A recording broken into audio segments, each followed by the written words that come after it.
오늘도 와주셔서 감사드리고요. 바로 사연 읽어보겠습니다. 안녕하세요. 제 이름은 김금자이고요.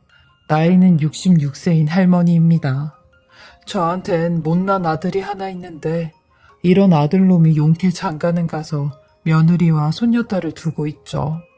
저는 평생을 아주 보잘것없는 인생을 살았는데 솔직히 나이가 들면 좀 나아질 줄 알았어요. 근데 제 운명은 이미 하늘에서 다 정해놓은 것처럼 나이가 들면서도 가혹하기만 하더라고요.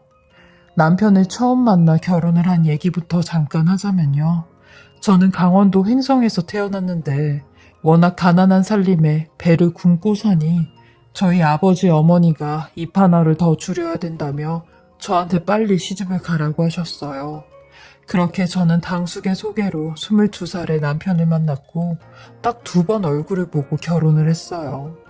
그때는 이렇게 결혼을 하는 게 맞는 줄만 알았어요.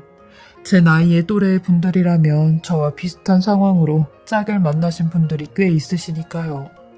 이렇게 남편에 대한 아무런 정보가 없는 채로 결혼 생활을 한 저는 처음부터 남편이랑 어긋났어요. 지금 생각해보면 남편은 약간 여자에 대한 트라우마가 아주 강한 사람이었던 것 같아요. 왜냐면 남편의 어머니, 그러니까 저한텐 시어머니죠. 시어머님께서 시아버님의 잦은 바람으로 양잿물을 드시고 돌아가셨대요.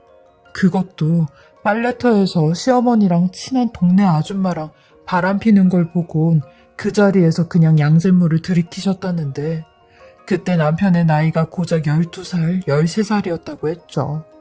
그리고 그걸 본 시아버님은 충격으로 평생 말을 못하시다가 결국 몇 년 뒤 별다른 이유 없이 돌아가셨다는데 남편은 이런 불행한 가정사 때문에 마음고생을 정말 많이 했다고 했어요.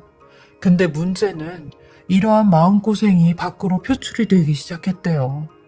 어린 나이부터 지나다니는 모든 여자들이 밉고 이 세상 모든 여자들 때문에 본인 엄마가 돌아가셨다고 생각이 들었다는데 이러한 망상으로 연애는 물론 제대로 된 여자도 만나본 적이 없다고 했어요.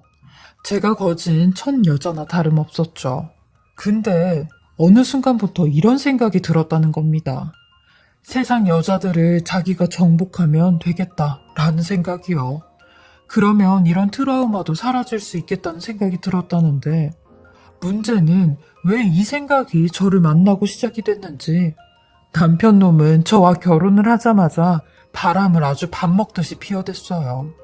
그리고 한량도 이런 한량이 없었던 게 평생을 단 한 번도 일을 해본 적이 없이 살았어요. 일찍 돌아가신 시부모님 앞으로 땅이 몇 개 있었는데 그 땅을 팔아가며 살았죠. 형제라곤 하나밖에 없는 시동생하고 반반 나눠도 충분한 땅이었어요. 그러니 그 땅을 팔아 여자들한테 돈을 쓰고 지 치장하는 데만 써댔죠. 지금도 남편 놈이 했던 쓰레기 같은 짓거리만 생각하면 아주 우라가 치밀어 올라요.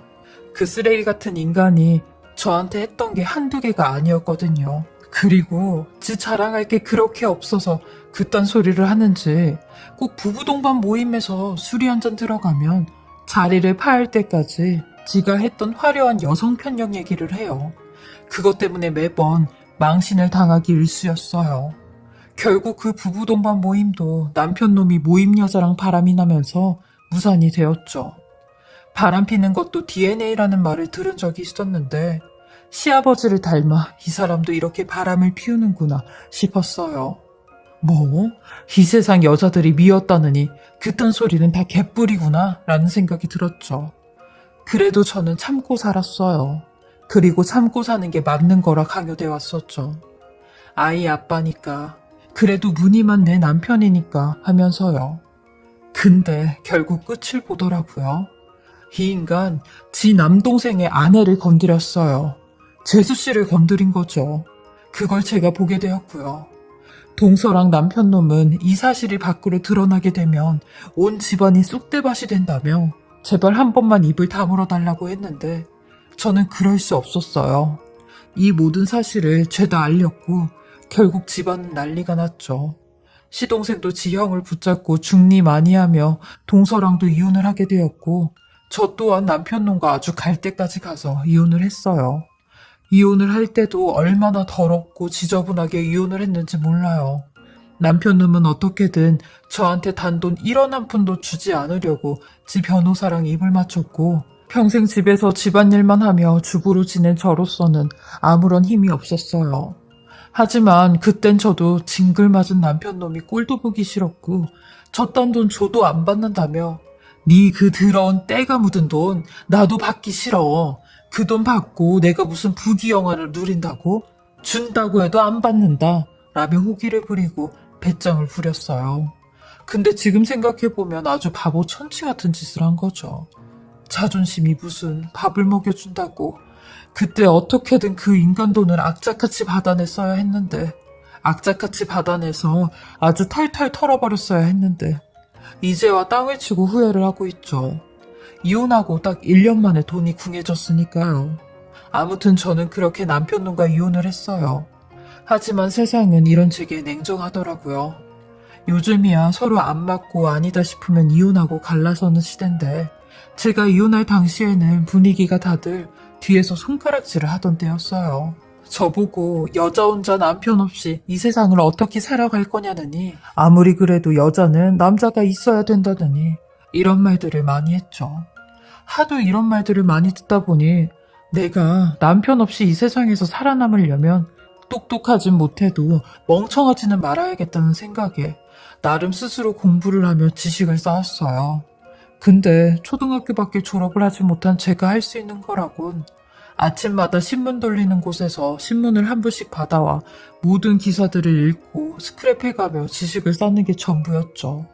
그리고 가끔 독자 투고에 제 글이 당첨이 되면 그릇 세트나 수저 세트를 받는 게 전부였어요. 하지만 이게 현실을 살아가는 데는 아무런 도움이 되질 않더라고요. 현실에서는 저는 고작 청소부였고 신문을 배달하는 배달부, 그 이상 그 이하도 아니었어요. 어차피 내 인생은 이렇게 결정이 된 거 아들 하나 잘 키워보자 생각을 했어요. 그리고 다행히 제가 이렇게 열심히 사는 모습에 아들은 제 말을 잘 들었고 공부도 곧잘 했어요. 중학교부터 고등학교까지 6년 내내 꿈이 변호사였던 아들이었죠. 공부를 잘하고 머리가 좋았어요. 이런 아들이 제겐 희망이었고 꿈이었습니다. 근데 이런 아들이 대학 시험에는 몇 번이나 실패를 하게 되었고 결국 고졸로 생업전선에 뛰어들게 되었어요. 저는 기껏 아들이 어디 공장이나 일용직 일을 할 줄 알았는데 아는 형님과 함께 사업을 한다고 하더라고요. 그러면서 이것저것 하는 것 같았는데 처음에는 물건을 사입해 길거리에서 팔더라고요. 그러다 돈이 모이니 과일 장사도 하고 나중에는 건설까지 손을 뻗는 것 같았는데 아들 말로는 지가 학력은 짧아도 머리는 좋아 같이 일하는 사람들이 자기를 많이 찾는다며 나이는 어리지만 이래봬도 젊은 사업가라며 자부심이 꽤 컸죠. 아들 말대로 집 살림에도 큰 보탬이 되었으니까요. 저는 어찌됐든 아들이 사람 노릇을 하면 된다고 생각을 했어요. 그리고 아들 나이 29살에 결혼할 여자라며 지보다 2살 많은 아가씨를 한 명 데리고 왔는데 그 아가씨가 제 며느리가 되었죠. 며느리는 저와 고향이 같은 횡성 사람이었는데 같은 고향 사람이어서 그런가 처음 볼 때부터 마음에 들었어요. 이 아이랑 잘 맞을 것 같은 느낌이 왔었는데 역시나 며느리는 저한테 참 잘했어요. 어딜 나가면 다들 며느리 보고 딸이냐고 할 정도로 저한테 참 잘했죠. 같이 살면서도 단 한 번을 싫은 내색을 하지 않던 아이예요. 그러니 저도 이런 며느리에게 진심을 다해 잘해주었어요. 사실 저희 며느리 부모님이 없는 고아였어요. 그래서 제가 더 신경을 쓴 부분이 없지 않아 있었죠. 그냥 며느리랑은 누가 먼저랄 것도 없이 둘 다 잘했던 것 같아요. 제 불행했던 초년 시절이 아들 며느리와 손녀딸과 함께 살면서 다 보상이 되는 듯한 기분이었죠. 하지만 한 번 시작된 불행은 끝이 없는 것처럼 저희 가족에게 또 한 번의 시련이 닥치게 되었습니다. 저희 아들이 무리한 투자로 여러 명에게 사기를 치게 되었고 그대로 잠적을 해버린 겁니다. 산더미에 빚을 진 채 도망을 쳤는데 그때가 저희 손녀딸 초등학교 입학하는 날이었어요. 그날 아침부터 집으로 빚쟁이들이 들이닥치고 물건 깨부수며 아들 어디냐고 난리를 쳤는데 저희도 답답한 상황이었어요. 아들이 어디 있는지 알면 제대로 죗값 치르고 나오라고 하고 싶은 상황이었죠. 손녀딸은 울고 며느리는 그런 손녀딸 데리고 나가려고 하는데 빚쟁이들이 어딜 나가냐고 가로막고 그야말로 아수라장이었어요. 그렇게 아들이 사라지고 저와 며느리는 그 빚을 대신 갚아야 되는 상황이 왔어요. 저는 며느리에게 너라도 살아야 되니까 애 데리고 떠나라고 했어요. 근데 며느리는 아무런 대답도 하지 않았고 지금까지 제 곁에 남아 아들의 빚을 같이 갚아주고 있습니다. 한 번은 제가 며느리에게 물었어요. 너는 내가 밉지도 않니? 이런 아들 낳은 애인데? 라고 하니 며느리가 슬프게 웃으며 어머님, 그런 말씀하지 마세요. 윤희 아빠가 저를 버리고 갔어도 어머님은 제 옆에 계시잖아요. 우리 윤희 아빠 언젠가는 돌아올 거예요.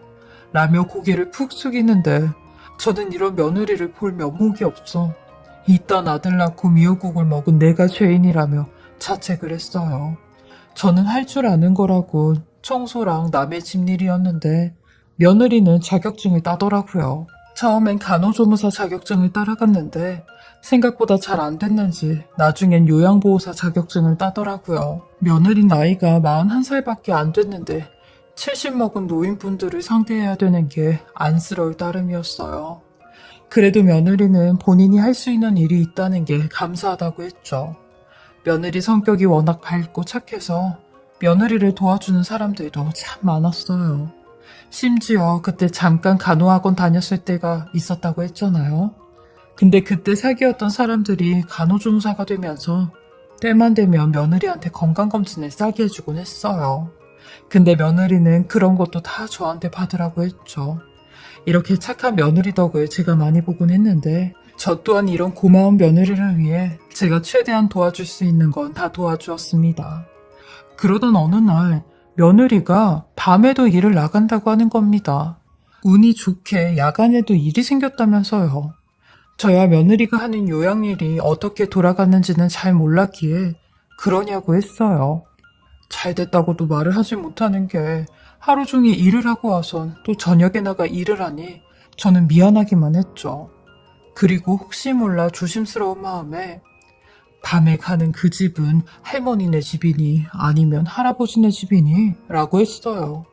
예전에 한번 며느리가 할아버지네 집으로 요양일을 갔다가 낭패를 보고 온 적이 있어 그 이후로는 저도 며느리한테 할아버지네 집에 가는 요양일은 절대 하지 말라고 했거든요.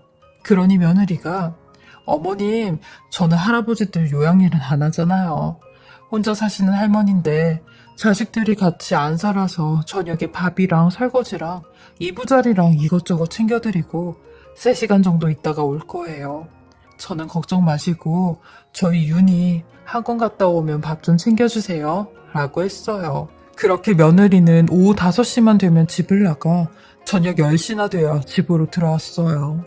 그때가 한여름이었는데 며느리는 항상 녹초가 되어 티셔츠가 땀으로 다 젖어 집으로 들어왔는데 며느리가 말하길 한여름에도 할머니들은 춥다며 에어컨은 말할 것도 없이 선풍기도 틀지 않는다고 하더라고요. 본인들은 하루 종일 가만히 있으니까 선풍기도 틀면 춥다면서요. 하지만 며느리는 그 집에서 하루 종일 굳은 일을 하니 얼마나 덥고 찜통이겠어요. 이런 모습이 안쓰러워 저는 며느리를 위해 해줄 건 없고 목욕을 하고 나오면 시원하게 옷이라도 입으라고 비닐에 갈아입을 옷을 넣어 냉장고에 넣었다가 주곤 했어요. 그러던 어느 날 며느리가 밤 11시가 넘어도 집에 들어오질 않는 겁니다. 원래 10시면 오는 애인데 말이죠. 저는 전화를 걸어볼까 말까 고민을 하다가 전화를 걸었어요. 며느리가 일하는데 방해가 될까 전화도 웬만하면 잘 안 하거든요. 그렇게 몇 통을 했는데도 전화를 받질 않는 겁니다. 하도 전화를 받질 않길래 어련히 들어오겠지 싶은 마음에 전화를 끊으려고 하는 순간 전화가 연결이 되었어요. 저는 전화를 받자마자 유니엠이야? 라고 했죠. 근데 며느리의 대답은 들을 수 없었고 저 멀리서 말하는 듯한 대화 소리가 웅웅거리며 들렸는데 정확한 발음 소리는 들리지 않는 겁니다. 근데 남자의 목소리가 들려왔어요. 저는 콩닥거리는 마음으로 최대한 귀를 기울여 그 목소리를 듣는데 세상에 아주 익숙한 목소리였어요. 시옷자 발음을 할 때마다 특이하게 새는 그 목소리. 바로 제 전남편의 목소리였습니다. 전남편은 저희 며느리에게 이리 와서 이것 좀 해봐라. 일로 오라니까. 라고 했고 며느리는 아주 살갑게 네 아버님 저 지금 가요. 라고 하는데 그걸 듣자마자 전화를 끊어버렸어요. 콩닥콩닥 하던 가슴이 밖으로 튀어나오는 것 같았고 머리가 어지럽고 안 좋은 생각이 먼저 들기 시작했어요. 전 남편, 저 인간이라면 딱 떠오르는 이미지가 그거 하나니까요.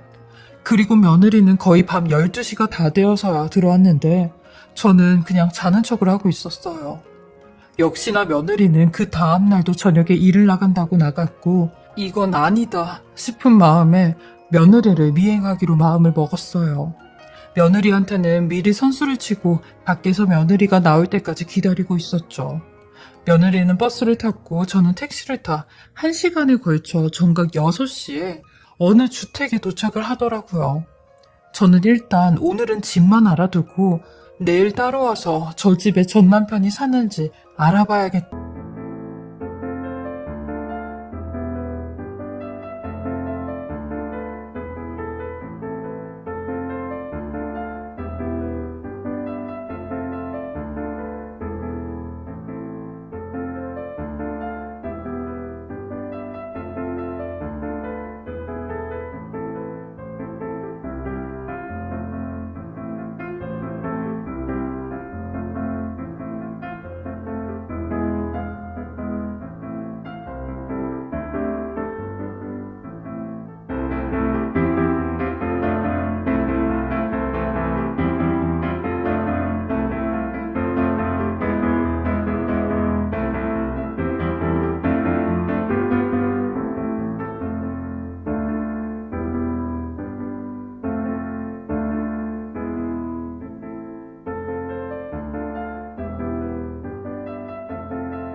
생각을 했어요. 그리고 다음날 숨어서 선글라스까지 끼고 거의 2시간을 지켜보고 있었는데 얼마 후 저는 믿기 힘든 모습을 보고야 말았습니다. 제가 본 광경은 전 남편과 며느리가 둘이 같이 집에서 나오는 광경이었어요. 제가 생각했던 상상이 현실로 다가오는 순간이었죠. 그 모습에 당장이라도 뛰어가 두 인간들 멱살이라도 잡고 싶었는데 그럴 수가 없었어요. 다리가 움직여야 말이죠. 그리고 한 10여 분이 있다 또 다시 그 두 사람은 집으로 들어가는데 이 현장을 어떻게 덮칠까 고민하던 끝에 가스검침을 하러 온 척을 해야겠다 생각을 했죠. 말이 안 되는 상황이었지만 그때는 아무런 생각도 안 들었고 무조건 그 현장을 잡아야겠다는 생각뿐이었어요. 어차피 모자에 선글라스까지 낀 상황이었으니 에라 모르겠다 하고 그 집을 들어갔죠. 마당에 있는 대문벨을 누르니 집 안에서 누군가 대답을 했어요. 근데 며느리의 목소리가 아닌 다른 여자의 목소리가 들리는 겁니다. 그래서 저도 가스검침 나왔다고 문 좀 열어달라고 했어요. 그러니 의외로 순순히 문을 열어주더라고요. 그리고 집 대문까지 문을 열어주는데 나이가 있어 보이는 여자였습니다. 저는 그 여자한테 양해를 구하며 사모님, 제가 눈에 다래끼가 나서 선글라스를 꼈는데 괜찮으신가요? 라고 했죠. 그러니 괜찮다며 집 안으로 들어오라고 했고 그때부터 또 심장이 미친 듯이 떨려오더라고요. 그 여자는 주방이 저쪽에 있다며 저한테 손짓으로만 알려주고 사라지는데 저는 마루를 지나 안방 옆에 자리하고 있는 주방 쪽으로 갔어요. 근데 세상에 안방에 저희 며느리와 전 남편이 있는 게 보이는 겁니다. 근데 저희 며느리가 전 남편 앞에서 무릎을 꿇고 있는 겁니다. 다행히 주방이 안방 옆에 있어서 저는 그 방에서 들려오는 소리들을 다 들을 수 있었어요. 그리고 이윽고 제 며느리가 아버님, 제발요. 제발 딱 한 번만 도와주시면 안 될까요? 저희 어머님 대장암이시래요. 근데 저희 어머님은 암 걸린 걸 알지도 못하세요. 지금 이 상황에 암 소식까지 들으시면 더 악화되실까봐 제가 듣고도 말을 못 드렸어요. 그리고 수술비 좀 마련하면 그때 말씀을 드리려고 제가 이렇게 아버님을 찾아온 거예요. 그러니까 그 수술비만이라도 빌려주시면 안 될까요? 제가 그 돈은 어떻게든 뭘 해서든 갚을게요. 라고 하는 겁니다. 저는 이게 다 무슨 소린가 싶었어요. 내가 왜 대장암이고 며느리는 왜 저렇게 무릎을 꿇고 있는지 이해가 가질 않았죠. 그러니 전 남편 놈이 내가 돈 빌려주면 넌 나한테 뭘 해줄 건데? 지금 말만 뭘 해준다고 하는 거냐? 라고 하며 이 미친 인간이 제 며느리한테 말도 안 되는 소리를 짓거리기 시작하는데 저는 그 소리에 완전히 눈이 뒤집혀졌고 그 안방으로 들어가 무릎을 꿇고 있는 며느리에게 소리를 지르며 일어나라고 했어요. 그러니 며느리와 전 남편은 둘 다 기겁을 했고 저는 전 남편에게 입에 담지도 못할 욕짓거리를 하고 며느리 데리고 나왔습니다. 그러니 며느리는 그제서야 저를 잡고 대성통곡을 하는데 도대체 이게 어떻게 된 일이냐고 했어요. 그러니 며느리 말이 제가 보름 전에 며느리 아는 간호조무사 병원에서 건강검진을 한 적이 있었는데 대장암 소견이 보인다며 큰 병원에 가야 될 것 같다는 말을 들었대요. 근데 이 말을 며느리가 먼저 듣게 된 거죠. 그리고 없는 살림에 어떻게든 저를 살려보겠다며 이곳저곳으로 돈을 빌리러 다녔고 마지막으로 간 곳이 전 남편이었다는 겁니다. 저는 그 말에 그대로 바닥에 주저앉아 오열을 하고 말았어요. 며느리를 붙잡고 왜 그랬냐고 한없이 땅을 치며 울었죠. 그러니 며느리는 아무런 말도 하지 않은 채 저를 조용히 껴안아주는데 길바닥에서 둘이 부둥켜 안고 얼마나 울었는지 몰라요. 결국 저는 친정집의 도움으로 수술비는 어렵사리 마련을 하게 되었고 다행히 대장암기로 생명에는 큰 지장이 없다고 하였어요. 그 이후로 저는 며느리를 며느리가 아닌 제 딸로 삼기로 마음을 먹었습니다. 그리고 작년 수배령이 떨어진 아들놈은 포항의 외딴 시골에서 잡히게 되었고 지금은 죗값을 치르고 있는 중이에요. 맘 같아서 며느리한테 이혼하고 떠나라고 하고 싶었지만 며느리는 죽어도 그렇게는 안 한다고 하더라고요. 아들놈도 지 죗값 다 치르고 그동안 고생한 지 마누라랑 손녀딸이랑 저를 위해 성실하게 산다고 하는데 저는 그런 아들놈에게 나한테는 잘 안 해도 된다고 네 마누라랑 네 딸한테 목숨을 걸고 자라라고 신신당부를 했습니다. 제가 항상 주변 사람들이나 가족들에게 하는 말이 내가 66년을 살면서 제일 잘한 일이 우리 며느리를 본 일이라고 해요. 그 정도로 저희 며느리는 하늘에서 제게 내려준 선물과도 같은 존재이죠. 그리고 절 살린 생명의 은인이기도 하고요. 저 또한 이런 며느리에게 목숨을 바쳐 평생을 살겠다고 마음을 먹었습니다. 저는 세상 살면서 저보다 더 안 좋은 사람들의 이야기는 들어본 적이 없어요. 근데 이런 저도 열심히 살고 살려고 발버둥 치고 있으니 여러분들도 아무리 힘든 일이 있거나 잘 풀리지 않는 일이 있더라도 저 같은 사람 생각하시며 잘 이겨내셨으면 좋겠습니다. 제 길고 긴 인생 이야기 들어주시고 읽어주셔서 감사하고요. 다들 건강하시고 행복만 가득한 인생이 되시길 진심으로 바라겠습니다. 지금까지 커피앤톡이었습니다.